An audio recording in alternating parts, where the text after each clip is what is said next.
नमस्कार, स्वागत है आप सभी का एक बार फिर से। आज की कक्षा में हम वर्ण विचार पर चर्चा करेंगे। इससे पहले हमने भाषा पढ़ी थी, भाषा के रूप पढ़े थे, सबसे प्राचीन भाषा, मातृभाषा, राजभाषा, लिपि और व्याकरण पर भी चर्चा की थी। अब हम वर्ण पढ़ने जा रहे हैं। तो देखिए, वर्ण किसे कहते हैं। सबसे पहली चीज़ देखिए, किसी भी भाषा को सीखने के लिए हमें सबसे पहले उसके मूल ध्वनि समूह को सीखना पड़ता है। यदि हम अंग्रेजी सीखना चाहें तो हमें क्या करना पड़ेगा, ए से लेकर जेड तक के सारे अल्फ़ाबेट सीखने पड़ेंगे। हिंदी सीखना चाहते हैं तो हमें आ से लेकर हा तक के ध्वनि समूह को सीखना पड़ेगा। ठीक है, तो भाषा के लिए निश्चित किए गए इन्हीं ध्वनि समूह को वर्ण कहते हैं। वर्ण भाषा की सबसे छोटी सार्थक इकाई होती है।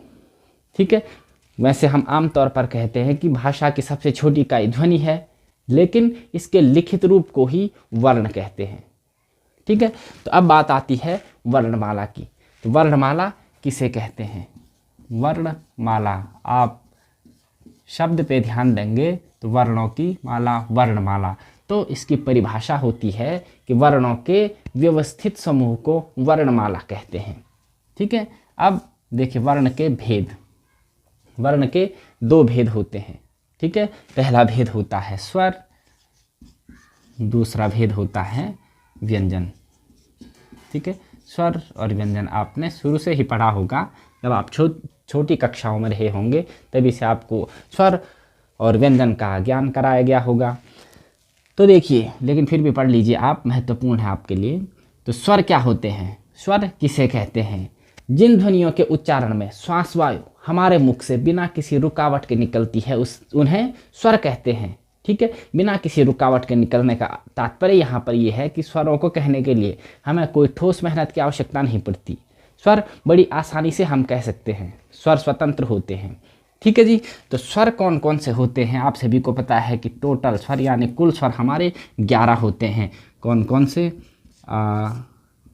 आ ई उ री ए आई ओ और आओ। ठीक है, देखिए 1 2 3 4 5 6 7 8 9 10 11 हमारे स्वर हो गए। इन 11 स्वरों की कितनी मात्राएं होती हैं, यानी हम यूँ कहें कि हिंदी में मात्राएं कितनी होती हैं, तो कितनी मात्राएं होती हैं, 10 मात्राएं होती हैं। इस आ की कोई भी मात्रा नहीं होती। आप व्यंजन में देखेंगे तो प्रत्येक व्यंजन में यह अ रहेगा, ये रहेगा। आप जानते ही हैं कि व्यंजनों को स्वर की सहायता से बोला जाता है, तो उसे आ की सहायता से बोला जाता है। प्रत्येक व्यंजन में आप देखेंगे आ रहेगा ही रहेगा। खैर वो तो हम जब व्यंजन पे आएंगे तब चर्चा करेंगे। तो देखिए, आ की मात्रा आप सभी को पता ही है, आ का डंडा जिसे हम कहते हैं। छोटी ई की मात्रा, बड़ी ई की मात्रा, छोटे ऊ की मात्रा, बड़ी ऊ की मात्रा, री की मात्रा, ए की मात्रा, आई की मात्रा, ओ की मात्रा और आव की मात्रा। कितनी हो गई, 1 2 3 4 5 6 7 8 9 10 मात्राएं हो गई। आ की कोई भी मात्रा नहीं होती है। इस प्रकार हमारे पास टोटल कितने स्वर हो गए, 11 स्वर हो गए। ठीक है, अब देखिए जो अंग आ है, आप जानते हैं कि इनको क्या कहा जाता है, अयोगवाह। सॉरी, अयोगवाह क्या कहते हैं इसे, योगवाह। अयोगवाह इन्हें क्यों कहते हैं, क्योंकि इस अंग और अ का न स्वरों के साथ योग है न व्यंजनों के साथ योग है, इसलिए इसे अयोगवाह कहते हैं। स्वरों ने कहा भाई कि हमारे पास पहले इसे अ और आ है, ये इस अ और आ का ही रूप है, तो इसे हम अपने पास रख के क्या करेंगे। और व्यंजन ने कहा कि हमारे पास क्या है, स्वर है ही नहीं, हम तो व्यंजन है। ठीक है, तो हमें इनकी क्या ज़रूरत है। तो ना इसको स्वर ने अपने पास रखा, न इसे व्यंजन ने अपने पास रखा, इसका किसी के साथ भी योग नहीं हुआ, इसलिए ये अयोगवाह कहलाए। ठीक है, अंग और आ क्या है, अयोगवाह स्वर है। अब एक स्वर यहाँ पर और आता है, कौन सा, ये, ठीक है, इसकी मात्रा, इसे हम क्या कहते हैं, आगत स्वर कहते हैं। आपने देखा होगा कि अब हमारे हिंदी भाषा में अंग्रेजी के कई शब्द आ चुके हैं, ठीक है, जो ज्यों के त्यों हिंदी में इस्तेमाल किए जाते हैं बिना किसी परिवर्तन के। तो उन अंग्रेजी के शब्दों में हमें यह चिन्ह देखने को मिलता है, ठीक है। जैसे हम कहें कॉलेज, ठीक है, यह अंग्रेजी का शब्द है। डॉक्टर कहें तो यहाँ पर हमें यह, जिसे हम आगत स्वर कहते हैं, उसका चिन्ह लगा हुआ मिलेगा। तो जहाँ पर भी आपको यह चिन्ह दिखे आप तुरंत समझ जाइएगा कि यह इंग्लिश का शब्द है या अंग्रेजी का शब्द है, ठीक है। तो यह एक क्या कहते हैं, इससे आगत स्वर कहते हैं, आगत स्वर, ठीक है। स्वर कितने हो गए हमारे पास, कुल स्वर हो गए 11, कुल मात्राएं हो गई 10। ये दो जो अंग और अस्वर हैं उसे हम अयोगवाह कहते हैं। एक आगत स्वर है, ठीक है, जो अंग्रेजी के शब्दों पर जिस चिन्ह का प्रयोग किया जाता है। अब बात आती है स्वर के भेद की, ठीक है, स्वर के भेद यहाँ लिख लेते हैं, स्वर के भेद। देखिए, स्वर के सामान्यतः दो भेद होते हैं, ह्रस्व और दीर्घ स्वर, लेकिन वह किसके आधार पे होते हैं, उच्चारण में लगने वाले समय के आधार पर। स्वर के भेद उच्चारण में लगने वाले समय के आधार पर, उच्चारण में लगने वाले समय के आधार पर स्वर के कितने भेद होते हैं, दो भेद होते हैं। कौन कौन से, आप सभी जानते हैं। ह्रस्व, पहला भेद होता है उच्चारण में लगने वाले समय के आधार पे, हमारा पहला भेद होता है स्वर का ह्रस्व स्वर, और दूसरा होता है दीर्घ स्वर।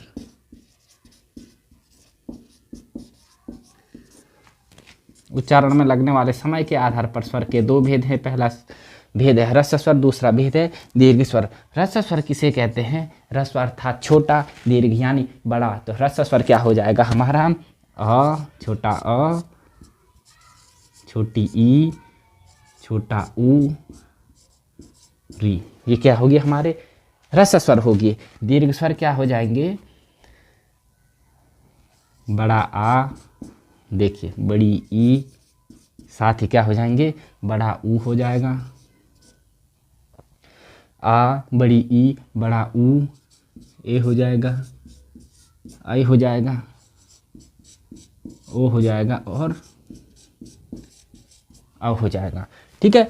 उच्चारण में लगने वाले समय के आधार पर स्वर के दो भेद होते हैं। पहला भेद है ह्रस्व स्वर, दूसरा होता है दीर्घ स्वर। ह्रस्व स्वर में सारे छोटे स्वर आ जाते हैं, अ, ई, ऊ, री, और दीर्घ स्वर में सारे बड़े स्वर आ जाते हैं, आ, ई, ऊ, ए, आई, ओ, औ, ठीक है। तो कितने हो गए ये, 1 2 3 4 5 6 7 8 9 10 11, ठीक है जी। तो 11 हमारे टोटल स्वर कहे जाते हैं। अब ये तो बात हो गई उच्चारण में लगने वाले समय के आधार पर स्वर के दो भेद होते हैं। अब एक चीज़ और आती है कि होठों की गोलाई के आधार पर स्वर के भेद, ठीक है, होठों की आकृति के आधार पे, ठीक है, आकृति के आधार पर स्वर के कितने भेद होते हैं, दो भेद होते हैं। कौन कौन से होते हैं, पहला होता है वृत्ताकार और दूसरा होता है अवृत्ताकार। होठों की गोलाई के आधार पे स्वर के दो भेद होते हैं। पहला होता है वृत्ताकार, दूसरा होता है अवृत्ताकार। वृत्ताकार में कौन कौन से स्वर आते हैं, वृत्ताकार का अर्थ होता है गोल। हमारी होठों की स्थिति के आधार पर बात करी जा रही है, तो होठों की स्थिति उन स्वर के उच्चारण में कैसे होगी यह ध्यान देंगे। वृत्ताकार में कौन कौन से स्वर आते हैं, देखिए ऊ, ऊ, ओ और औ। अब इन चारों का उच्चारण कीजिए, ऊ, यानी छोटा ऊ, बड़ा ऊ, ओ, औ। देखिए होंठों की स्थिति देखिए कैसे हो रही है, होंठों की आकृति बिल्कुल गोल हो जा रही है। इसीलिए यहाँ पर होंठों की आकृति के आधार पर दो भेद है, वृत्ताकार, अवृत्ताकार। वृत्ताकार में देखिए ऊ, ओ, औ, बिल्कुल क्या है, होंठ हमारे गोल हो जा रहे हैं, इसीलिए होंठों की आकृति के आधार पर ही बात हो रही है। अवृत्ताकार, अब हम कहेंगे कि आ, ई, ए, आई किसमें होता है, अवृत्ताकार। ठीक है, ये हो गया। अब हम बात करते हैं अनुस्वार और अनुनासिक। आप इसका स्क्रीनशॉट ले लीजिए। ठीक है, अब हम बात करते हैं अनुस्वार और अनुनासिक की। अनुस्वार और अनुनासिक क्या होते हैं, पूरा नहीं मिटाएंगे, इतना बहुत है। अनुस्वार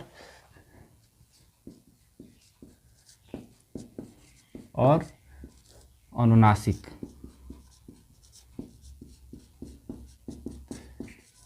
अनुस्वार और अनुनासिक दो चीज़ें होती हैं। अनुस्वार यानी बिंदु, ठीक है, और अनुनासिक यानी चंद्र बिंदु। आप इनका ध्यान रखेंगे। ठीक है, बिंदु और चंद्र बिंदु का, बिंदु को अनुस्वार कहते हैं, चंद्र बिंदु को अनुनासिक कहते हैं।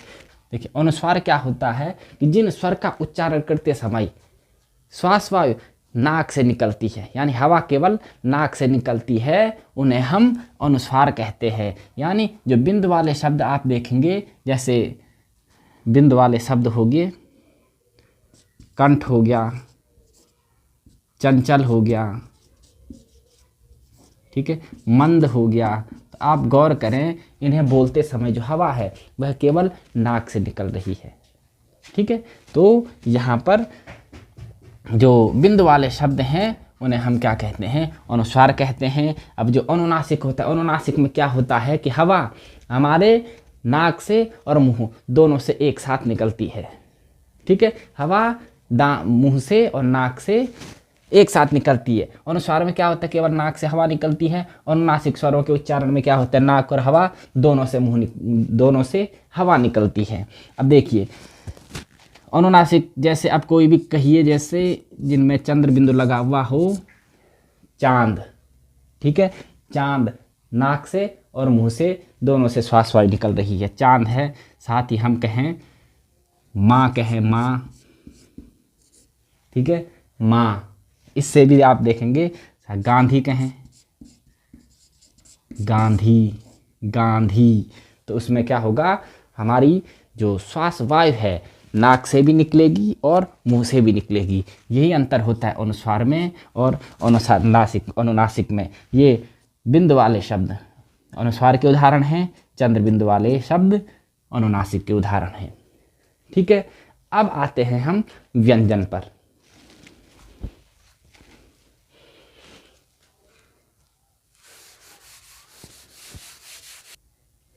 देखिए स्वरों पे बहुत लंबी चौड़ी बात हो चुकी है, अब बारी आती है व्यंजन की। व्यंजन क्या होते हैं कि जिन ध्वनियों के उच्चारण में श्वास वायु रुकावट के साथ मुंह से बाहर आती है उन्हें हम व्यंजन कहते हैं। बिना रुके हुए तो स्वरों को उच्चारण में आती थी। ठीक है, स्वरों के उच्चारण में क्या होता था, श्वास वायु बिना रुकावट के मुंह से बाहर आती थी। लेकिन व्यंजन के उच्चारण में जो श्वास वायु है वह रुकावट के साथ बाहर आती है और व्यंजन स्वरों की सहायता से बोले जाते हैं। ठीक है, तो हिंदी में व्यंजन कुल कितने हैं, 33 व्यंजन है। हिंदी में 33 व्यंजन हैं। स्वर कितने हैं, 11 हैं। देखिए हिंदी में व्यंजन इस प्रकार हैं, का, खा, गा, घा, ग, च, छ, ज, झ, य, ट, ठ, ड, ढ, ण, त, थ, द, ध, न, प, फ, ब, भ, म, य, र, ल, व। ठीक है, श, श, ह अक्षत्र ज्ञ। ठीक है, और एक चीज़ और आती है इसमें स्र।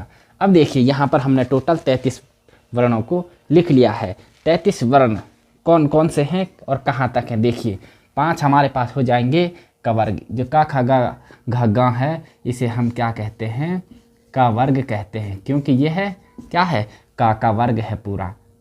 ठीक है, चा छा जा या चा का वर्ग है तो इसे हम कहते हैं च वर्ग। वैसे ही टा ठा डा ढाना है वह हो जाएगा ट वर्ग। ता था दा धा ना हो जाएगा ट वर्ग, और पा फा बा मा हो जाएगा प वर्ग। तो टोटल देखिए यानी कुल वर्ग हमारे पास कितने होते हैं? 5। अब देखिए यार अलावा ये क्या कहलाते हैं? अंतस्थ व्यंजन कहलाते हैं। अंतस्थ व्यंजन है, अंतस्थ व्यंजन कहे जाते हैं यार अला वाह। शा क्या कहलाते हैं? ऊष्म व्यंजन, ये है ऊष्म व्यंजन। और अक्षत्राज्ञ स्रा कहे जाते हैं क्या? संयुक्त व्यंजन। ये क्या होगी? संयुक्त व्यंजन होगी। अब बात आती है वर्ग हमारे पास कितने होंगे? टोटल 5 वर्ग होंगे। 5 वर्ग होंगे तो 5 वर्ग के कितने होंगे? वर्ण 25 होंगे। 5 माने 25 होंगे। 26, 27, 28, 29, 30, 31, 32, 33, यहाँ तक हमारे क्या होंगे? हाँ तक वर्ण हो गए हमारे टोटल 33। अब जो अक्षत्राज्ञ स्र किसके मेल से बने हुए हैं ये हम आगे पढ़ेंगे जब वर्णों का वर्गीकरण पढ़ रहे होंगे। ठीक है, तो टोटल जो हमारे पास वर्ण हैं वह स्वर 11 होते हैं और व्यंजन 33 होते हैं। व्यंजन का से लेके हा तक ही माने जाते हैं और स्वर आ से लेके अव तक ही माने जाते हैं। ठीक है, बाकी जो अंग आ है वह अयोगवाह कहलाते हैं। और इसमें एक चीज़ और है जो डा अढ़ा, ये दोनों चीज़ें देखी होंगी आपने। इसी का एक और रूप है जिसे हम डा और ढा कहते हैं, जिसके नीचे बिंदु अर्थात नुक्ता लगा हुआ होता है। इन दोनों को भी हम वर्णमाला से या इस सारणी से अलग रखते हैं क्योंकि यह भी अंग और आ की तरह इसी का रूप है। ठीक है, इसे हम द्विगुण व्यंजन भी कहते हैं क्योंकि इनके 2 गुण हैं। एक तो सामान्य सा है जिनके नीचे नुक्ता नहीं लगा हुआ है, और दूसरा क्या है? वह जिनके नीचे नुक्ता लगा हुआ है। ठीक है, तो अब इस सारी सारणी को या इन पूरे व्यंजन को हम समझेंगे दूसरी वीडियो में। ठीक है, कि का उच्चारण स्थान क्या है, या कवर्ग का या चवर्ग का या टवर्ग का, इस प्रकार के जितने वर्ग हैं उनका उच्चारण स्थान क्या है, अंतस्थ व्यंजन क्या होते हैं, कैसे बोले जाते हैं, ऊष्म व्यंजन शा हा का ऊष्म व्यंजन क्यों कहा गया है, और संयुक्त व्यंजन किन किन के मेल से बने हुए हैं। ठीक है, तो इस वीडियो में फ़िलहाल इतना ही। इसकी जो आने वाली वीडियो है उसमें हम वर्णों का वर्गीकरण पढ़ेंगे, वर्णों के उच्चारण स्थान पढ़ेंगे, घोष अघोष अल्प प्राण महाप्राण व्यंजनों के बारे में जानेंगे। ठीक है, तो इस वीडियो में इतना ही। तब तक स्वस्थ रहिए, मस्त रहिए, मिलते हैं अगली वीडियो में। धन्यवाद।